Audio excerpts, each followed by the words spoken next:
Donc notre Terre, à partir de son état gazeux, jusqu'à aujourd'hui, a vécu à peu près 3,2 milliards d'années. On va découper ces 3,2 milliards d'années en 16 séquences de plus ou moins 200 millions chacune, et on va appeler ça des années, 16 années galactiques. Donc nous sommes dans la 16e année galactique. Ça ira?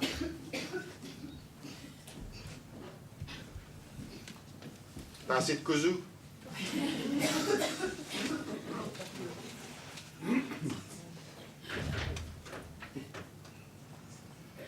Et si je prends la dernière année galactique, c'est ça qui m'intéresse, pour qu'on se situe dans cette dernière année galactique, eh bien, je dirais qu'au printemps, les poissons sortent de la mer et commencent à vivre sur le sol. Donc, c'est l'époque, je dirais, des reptiles, c'est aussi l'époque des oiseaux primitifs. Donc voilà, je dirais ici, les reptiles et les oiseaux primitifs.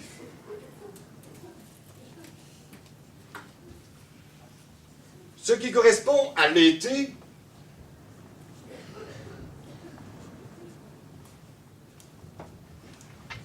vous l'imaginez bien, il fait très chaud, il fait humide. Ça veut dire qu'il y a des arbres immenses, des feuilles immenses, une végétation vraiment exceptionnelle. Et au milieu de cette végétation exceptionnelle, eh bien bon, ce sont les animaux géants, donc les dinosaures.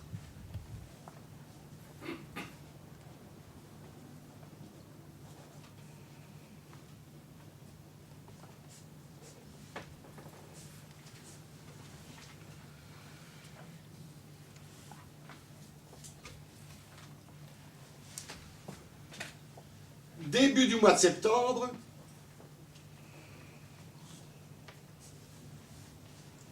apparaissent les mammifères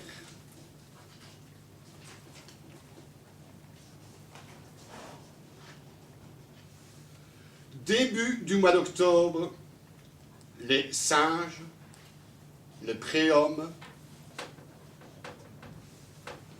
et c'est à peu près au début du mois d'octobre, c'est l'automne galactique. C'est la période des fruits. Donc les singes se nourrissent surtout de fruits.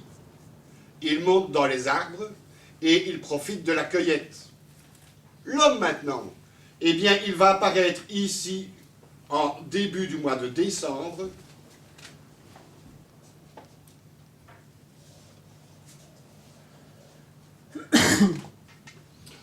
Et grâce à quoi va-t-il se définir par rapport à ceux qui les ont précédés?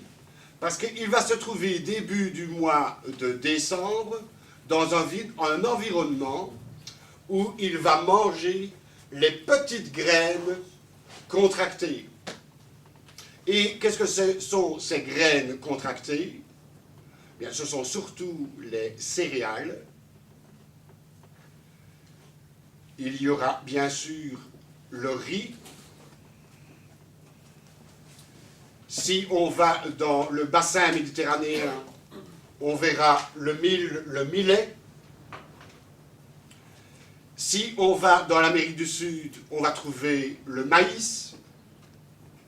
Et dans nos régions et beaucoup d'autres, on trouvera l'orge, le froment, le blé, le sarrasin dans les pays plus nordiques, et aussi dans les pays plus nordiques, on trouvera l'épeautre,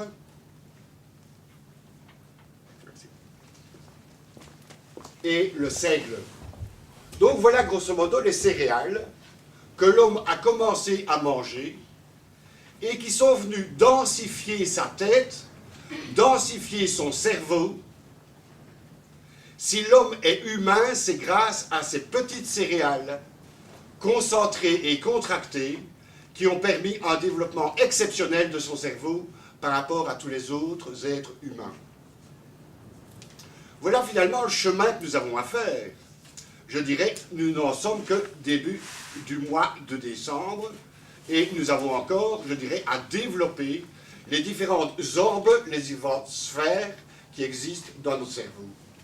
Malheureusement, on peut constater que de plus en plus maintenant, on perd ce que l'homme avait découvert à ce moment-là, puisque bon, on a quitté bien souvent le monde des céréales pour prendre des céréales blanches qui ne sont plus complètes, ayant l'absence de sels minéraux, l'absence de sucre lent, on court sur les sucres rapides et on laisse les sels minéraux de côté.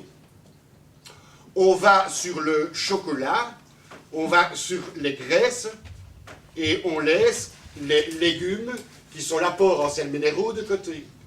Donc on va devoir tout au long de notre vie essayer, je dirais, pour mieux découvrir d'où on vient et où on va, pour découvrir quel est le chemin personnel de chacun, pourquoi suis-je sur Terre, à quoi est-ce que je sers, eh bien je dirais, plus on va manger ces petites graines, plus on va le découvrir.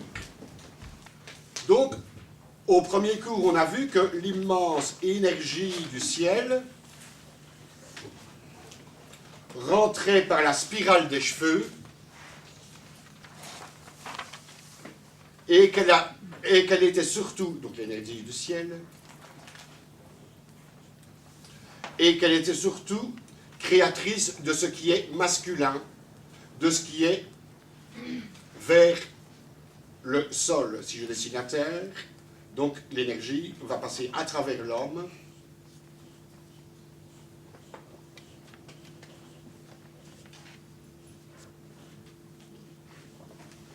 et cette énergie du ciel qui va vers le yang de la Terre,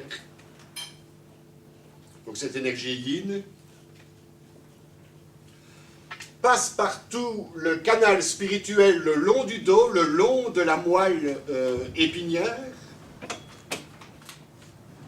rencontre l'énergie yang qui elle aussi va en montant,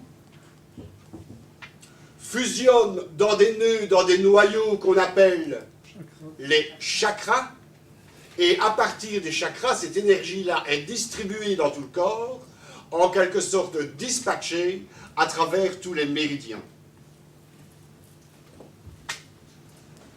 Donc l'énergie du ciel va créer les organes compacts, les organes yang, le cerveau est yang. Le cœur est compact, le cœur doit être ferme, le cœur doit être yang. Les poumons sont yang. On ne le croirait pas parce que bon, il y a des organes crus à l'intérieur. Et pourtant, lorsqu'on développe toutes ces alvéoles pulmonaires, eh bien, vous avez l'équivalent de 3 terrains de football, ce qui est immense, et tout ça est ramassé ici à l'intérieur. Donc, vous imaginez cet immense parachute concentré à l'intérieur, donc les poumons doivent être yang. Le foie est yang. Rate et pancréas sont yang. Donc, formés surtout par l'énergie du ciel, qui est yin. Et au niveau des organes reproducteurs, les reins sont yang.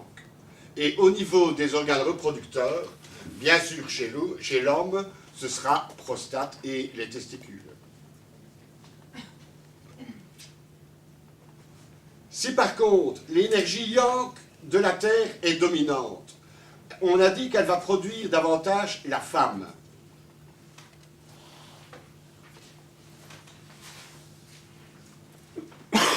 Et effectivement, l'énergie rentrant à l'intérieur du corps